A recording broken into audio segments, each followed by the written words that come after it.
창세기 22장. 이삭을 바치라고 명하시다. 이런 일이 있은 지 얼마 뒤에 하나님이 아브라함을 시험해 보시려고 그를 부르셨다. 아브라함아 하고 부르시니 아브라함은 예, 여기에 있습니다 하고 대답하였다. 하나님이 말씀하셨다. 너의 아들, 네가 사랑하는 외아들 이삭을 데리고 모리아 땅으로 가거라. 내가 너에게 일러주는 산에서 그를 번제물로 바쳐라. 아브라함이 다음날 아침에 일찍이 일어나서 나귀의 등에 안장을 얹었다. 그는 두 종과 아들 이삭에게도 길을 떠날 준비를 시켰다. 번제에 쓸 장작을 다 쪼개어 가지고서 그는 하나님이 그에게 말씀하신 그곳으로 길을 떠났다. 사흘 만에 아브라함은 고개를 들어서 멀리 그곳을 바라볼 수 있었다. 그는 자기 종들에게 말하였다. 내가 이 아이와 저리로 가서 예배를 드리고 너희에게로 함께 돌아올 터이니 그동안 너희는 나귀와 함께 여기에서 기다리고 있거라.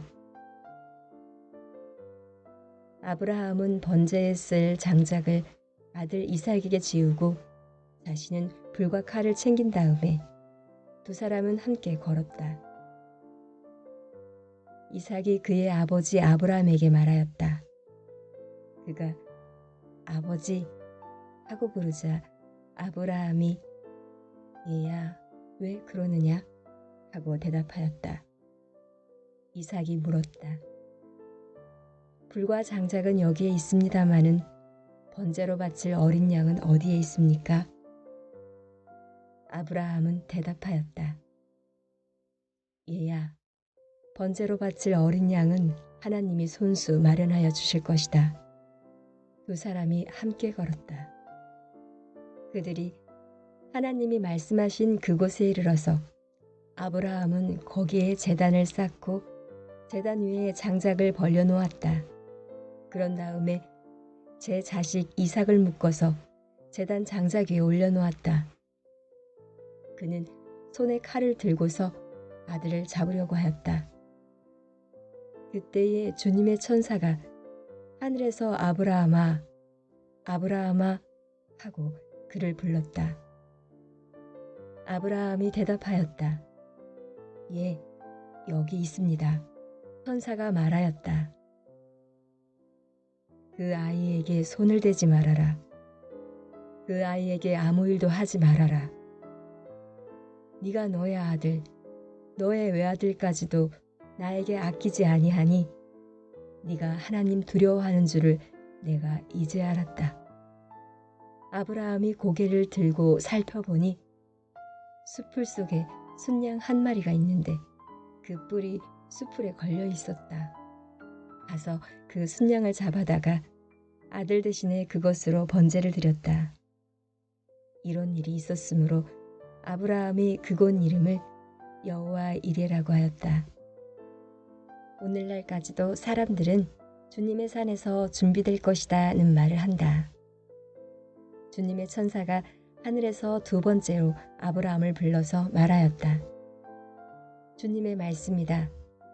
내가 친히 맹세한다.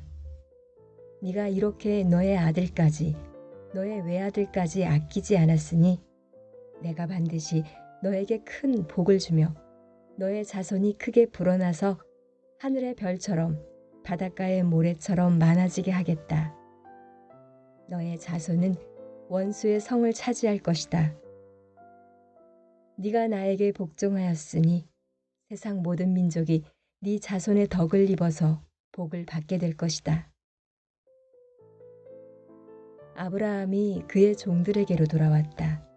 그들은 브엘세바 쪽으로 길을 떠났다. 아브라함은 브엘세바에서 살았다. 나홀의 자손. 이런 일이 있은 지 얼마 뒤에 아브라함은 밀가가 자식들을 낳았다는 말을 들었다. 밀가와 아브라함의 동생 나홀 사이에서 아들들이 태어났는데 맏아들은 우스이고 그 아래로 부스와 아람의 아버지 그문엘과 게셋과 하소와 빌다스와 이들랍과 부두엘과 같은 동생들이 태어났다. 부두엘은 리브가의 아버지이다. 이 8형제는 아브라함의 동생 나홀과 그 아내 밀가 사이에서 태어났다.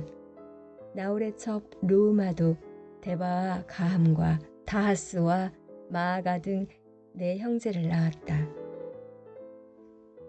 마태복음서 21장. 예루살렘에 입성하시다. 예수와 그 제자들이 예루살렘에 가까이 이르러 올리브 산에 있는 벳박의 마을에 들어섰다. 그때에 예수께서 2 제자를 보내시며 그들에게 말씀하셨다. 맞은편 마을로 가거라. 가서 보면 낙이 1마리가 매어 있고 그 곁에 새끼가 있을 것이다. 풀어서 나에게로 끌고 오너라. 누가 너희에게 무슨 말을 하거든 주님께서 쓰려고 하십니다 하고 말하여라. 그리하면 곧 내어줄 것이다. 이것은 예언자를 시켜서 하신 말씀을 이루시려는 것이었다. 시온의 딸에게 말하여라. 보아라, 네 임금이 내게로 오신다. 그는 온유하시어 나귀를 타셨으니 어린 나귀 곧 멍에 매는 짐승의 새끼다. 제자들이 가서 예수께서 지시하신 대로 어미 나귀와 새끼 나귀를 끌어다가 그 위에 겉옷을 얹으니 예수께서 올라타셨다. 큰 무리가 자기들의 겉옷을 길에다가 폈으며 다른 사람들은 나뭇가지를 꺾어다가 길에 깔았다. 그리고 앞에 서서 가는 무리와 뒤따라오는 무리가 외쳤다. 호산나 다윗의 자손께 복되시다. 주님의 이름으로 오시는 분 더없이 높은 곳에서 호산나. 예수께서 예루살렘에 들어가셨을 때에 온 도시가 들떠서 물었다. 이 사람이 누구냐?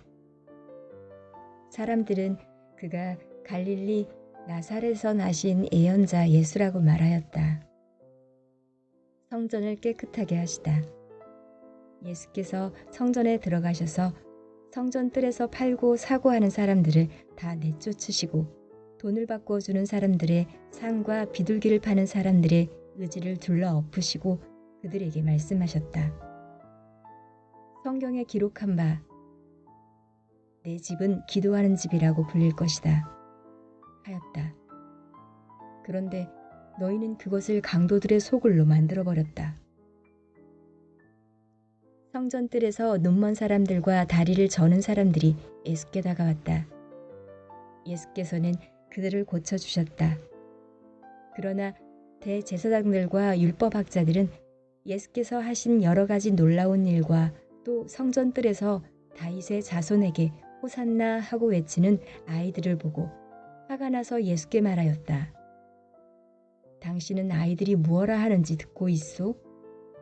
예수께서 그들에게 말씀하셨다. 그렇다. 주님께서는 어린아이들과 젖먹이들의 입에서 찬양이 나오게 하셨다. 하신 말씀을 너희는 읽어보지 못하였느냐? 예수께서 그들을 남겨두고 성 밖으로 나가 베다니로 가셔서 거기에서 밤을 지내셨다. 무화과 나무를 저주하시다. 새벽에 성 안으로 들어오시는데 예수께서는 시장하셨다. 마침 길 가에 있는 무화과 나무 한 그루를 보시고 그 나무로 가셨으나 잎사귀밖에는 아무것도 없었으므로 그 나무에게 말씀하셨다. 이제부터 너는 영원히 열매를 맺지 못할 것이다. 그러자 무화과 나무가 곧 말라버렸다. 제자들은 이곳을 보고 놀라서 말하였다.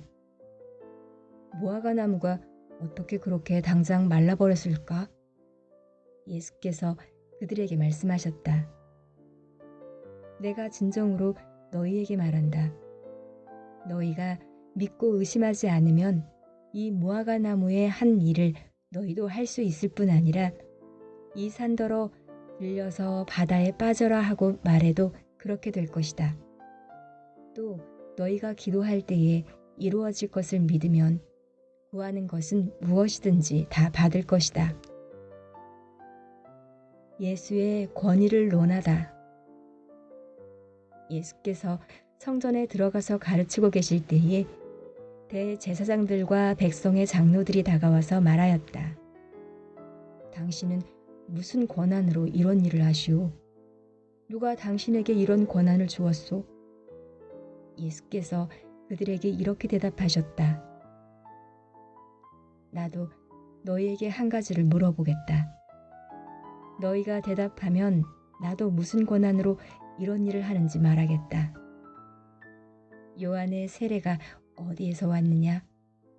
하늘에서냐? 사람에게서냐? 그러자 그들은 자기들끼리 의논하며 말하였다. 하늘에서 왔다고 말하면 어째서 그를 믿지 않느냐고 할 것이오. 또 사람에게서 왔다고 하자니 무리가 무섭소. 그들은 모두 요한을 애언자로 여기니 말이오. 그래서 그들은 예수께 모르겠다고 대답하였다. 그러자 예수께서 말씀하셨다. 나도 내가 무슨 권한으로 이런 일을 하는지를 너희에게 말하지 않겠다. 두 아들의 비유. 너희는 어떻게 생각하느냐? 어떤 사람에게 아들이 둘 있는데 아버지가 맏아들에게 가서 얘야, 너 오늘 포도원에 가서 일해라 하고 말하였다. 그런데 맏아들은 대답하기를 싫습니다 하고 말하였다. 그러나 그 뒤에 그는 뉘우치고 일하러 갔다. 아버지는 둘째 아들에게 가서 같은 말을 하였다. 그는 대답하기를 예, 가겠습니다 아버지 하고서는 가지 않았다. 그런데 이 둘 가운데서 누가 아버지의 뜻을 행하였느냐? 예수께서 이렇게 물으시니 그들이 대답하였다. 맏아들입니다. 예수께서 그들에게 말씀을 하셨다. 내가 진정으로 너희에게 말한다. 세리와 창녀들이 오히려 너희보다 먼저 하나님의 나라에 들어간다. 요한이 너희에게 와서 옳은 길을 보여주었으나 너희는 그를 믿지 않았다. 그러나 세리와 창녀들은 믿었다. 너희는 그것을 보고도 끝내 뉘우치지 않았으며 그를 믿지 않았다. 포도원과 소작인의 비유. 다른 비유를 하나 들어보아라. 어떤 집주인이 있었다. 그는 포도원을 일구고 울타리를 치고 그 안에 포도즙을 짜는 확을 파고 망대를 세웠다. 그리고 그것을 농부들에게 새로 주고 멀리 떠났다. 열매를 거두어 들일 철이 가까이 왔을 때에 그는 그 소출을 받으려고 자기 종들을 농부들에게 보냈다. 그런데 농부들은 그 종들을 붙잡아서 하나는 때리고 하나는 죽이고 또 하나는 돌로 쳤다. 주인은 다시 다른 종들을 처음보다 더 많이 보냈다. 그랬더니 농부들은 그들에게도 똑같이 하였다. 마지막으로 그는 자기 아들을 보내며 말하기를 그들이 내 아들이야 존중하겠지 하였다. 그러나 농부들은 그 아들을 보고 그들끼리 말하였다. 이 사람은 상속자다. 그를 죽이고 그의 유산을 우리가 차지하자. 그러면서 그들은 그를 잡아서 포도원 밖으로 내쫓아 죽였다. 그러니 포도원 주인이 돌아올 때에 그 농부들을 어떻게 하겠느냐? 그들이 예수께 말하였다.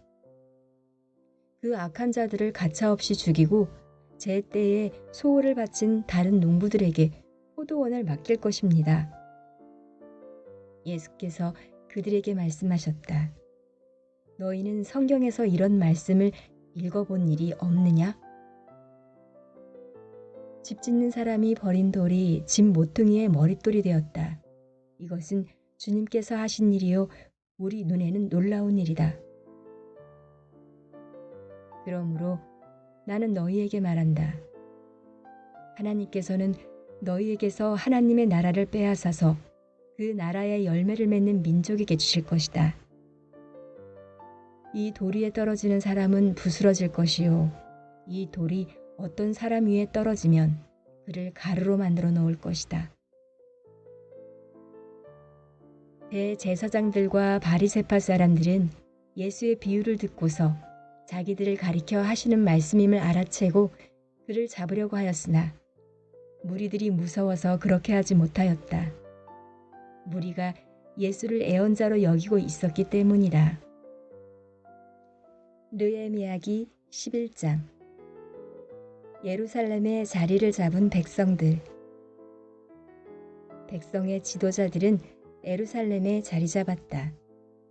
나머지 백성은 주사위를 던져서 10분의 1은 거룩한 성 예루살렘에서 살게 하고 10분의 9는 저마다 자기의 성읍에서 살게 하였다. 스스로 예루살렘에서 살겠다고 자원하는 사람 모두에게는 백성이 복을 빌어주었다. 예루살렘에 자리를 잡은 지방 지도자들은 다음과 같다. 다른 이스라엘 사람을 곧 제사장 레위 사람과 성전 막일꾼과 솔로몬을 섬기던 종의 자손은 각자가 물려받은 땅인 유다 여러 성읍에서 살고 유다와 베냐민 자손 가운데서 일부가 예루살렘에서 살았다. 유다 자손으로는 아다야가 있다. 그의 아버지는 우시야요 그 윗대는 스가라요 그 윗대는 아마랴요 그 윗대는 스바다요 그 윗대는 마할랄랄이요 그 윗대는 베레스이다.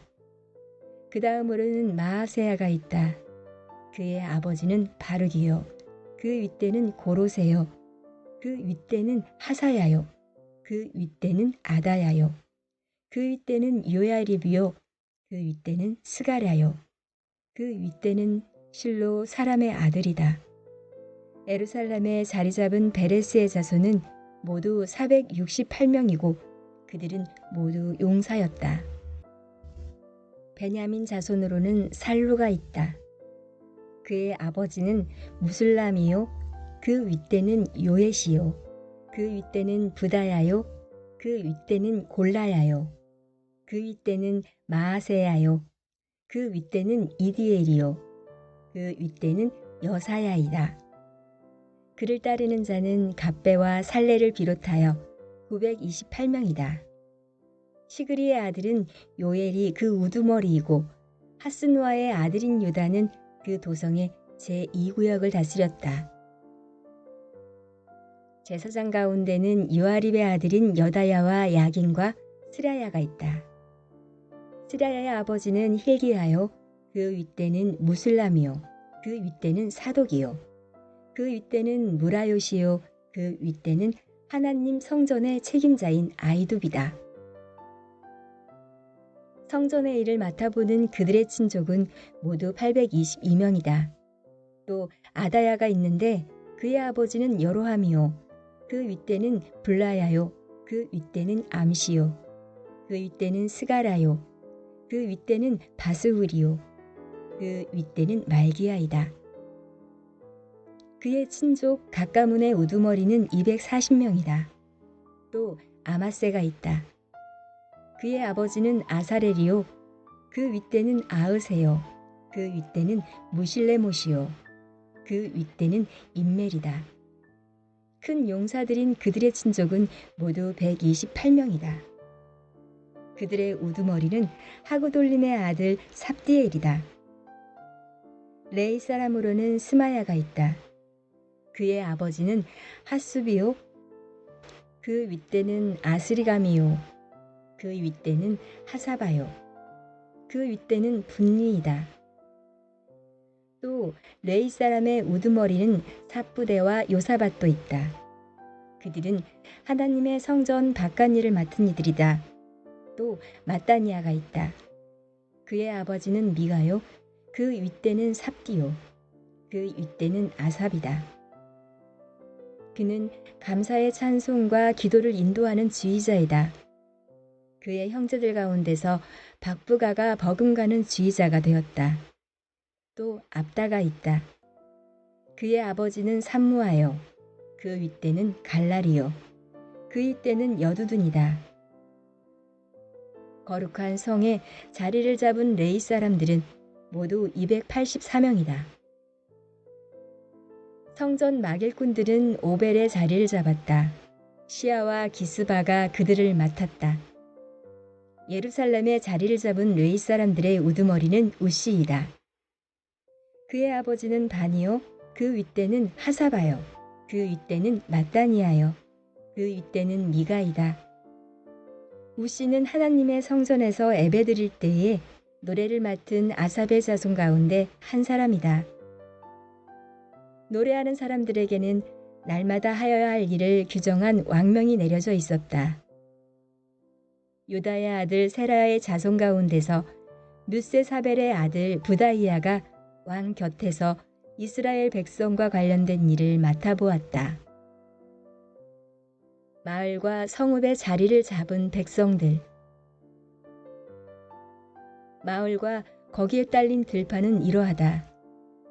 유다 자손 가운데서 더러는 기럇 아르바와 거기에 딸린 촌락들과 디본과 거기에 딸린 촌락들과 여갑스엘과 거기에 딸린 마을들의 자리를 잡고 더러는 예수아와 몰라다와 벨벨넷과 하살수알과 부엘세베와 거기에 딸린 촌락들, 시글락과 무고나와 거기에 딸린 촌락들, 에느림본과 소라와 야르묵과 사노아와 아둘람과 거기에 딸린 촌락들, 라기스와 거기에 딸린 들판, 아세가와 거기에 딸린 촌락들의 자리를 잡았다.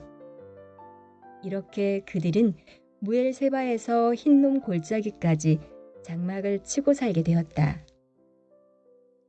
베냐민 자손은 게바와 믹마스와 아야와 베델과 거기에 딸린 촌락들, 아나노과 높과 아나냐와 하솔과 라마와 기타임과 하딧과 스보임과 느발락과 로드와 오노와 대장장이 골짜기에 자리를 잡았다.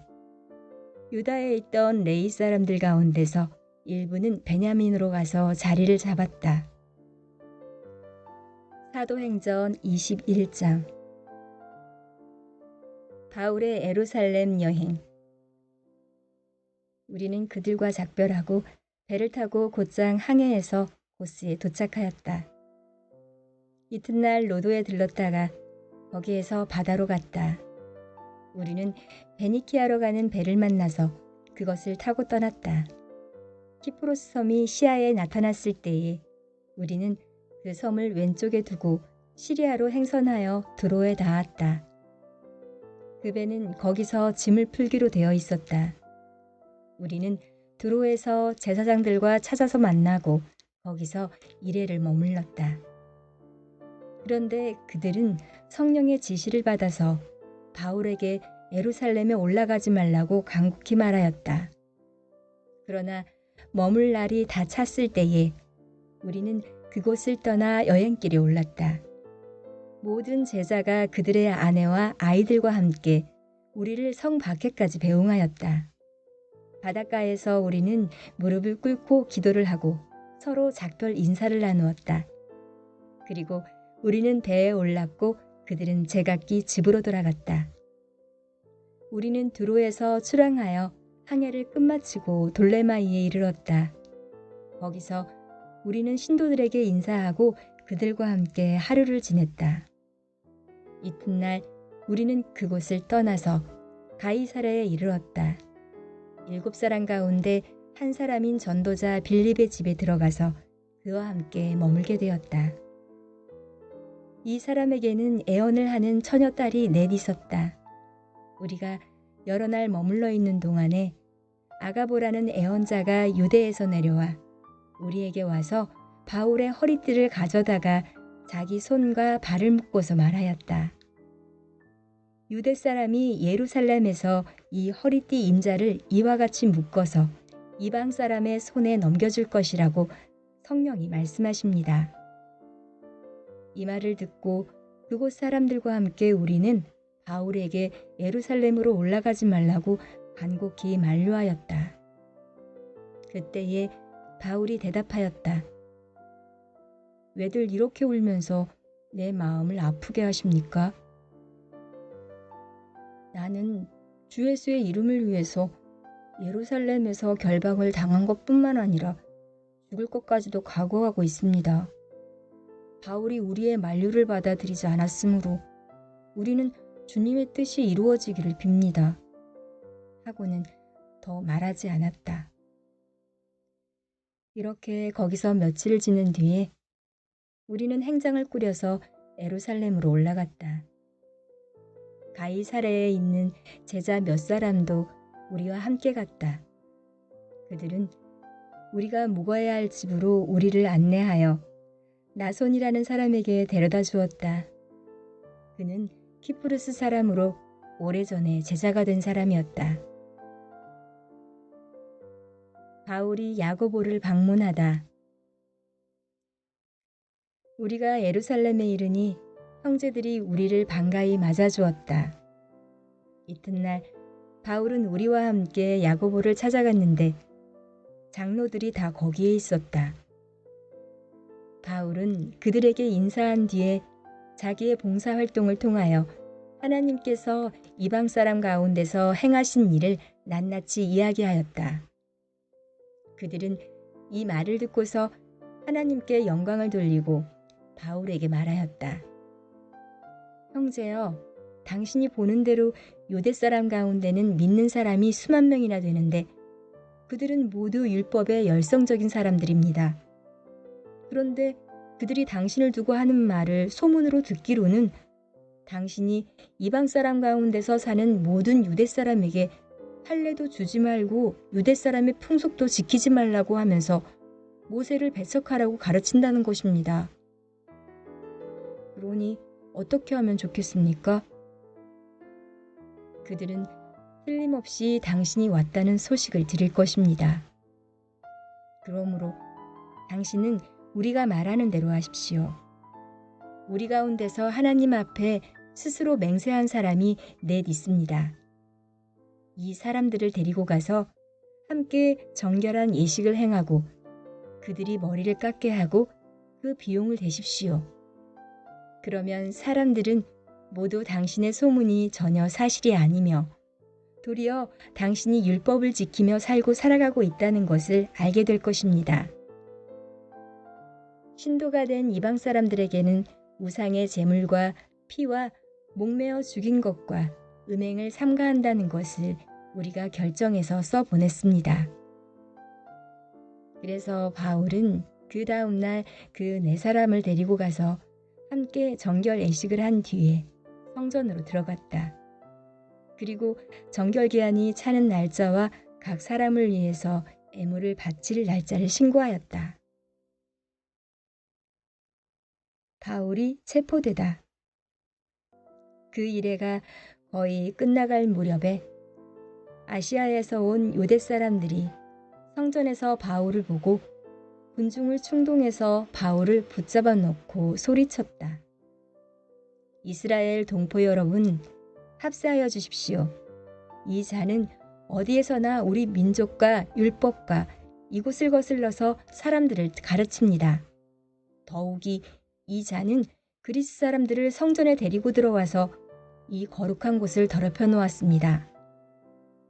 이는 그들이 에베소 사람 드로비보와 바울과 함께 성내에 있는 것을 전에 보았으므로 바울이 그를 성전에 데리고 들어왔으리라고 생각하였기 때문이다. 그래서 온 도시가 소란해지고 백성들이 몰려들어서 바울을 잡아 성전 바깥으로 끌어내니 성전 문이 곧 닫혔다. 그들이 바울을 죽이려고 할 때에 온 예루살렘이 소유에 휘말려 있다는 보고가 천부장에 올라갔다. 그는 곧 병사들과 백부장들을 거느리고 그 사람들에게로 달려갔다. 그들은 천부장과 군인들을 보고 바울을 때리는 것을 멈추었다. 천부장이 가까이 가서 바울을 체포하였다. 그리고 그는 부하들에게 쇠사슬 둘로 바울을 결박하라고 명령하고 그가 어떤 사람이며 또 무슨 일을 하였는지를 물었다.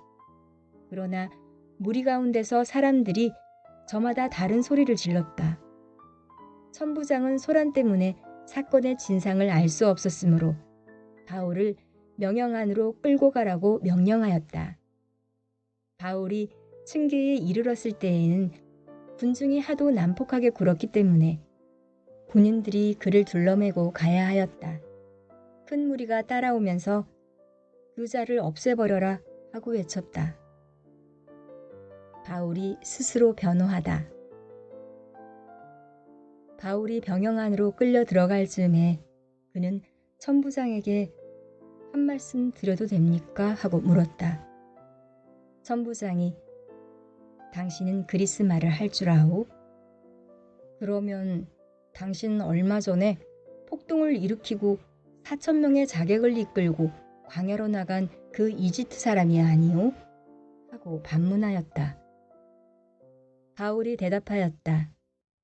나는 길리기아의 다소 출신의 유대 사람으로 그 유명한 도시의 시민입니다. 저 사람들에게 내가 한마디 말을 하게 허락해 주십시오. 천부장이 허락하니 바울은 층계에 서서 무리에게 손을 흔들어 조용하게 하였다. 잠잠해지자 바울은 히브리 말로 연설을 하였다.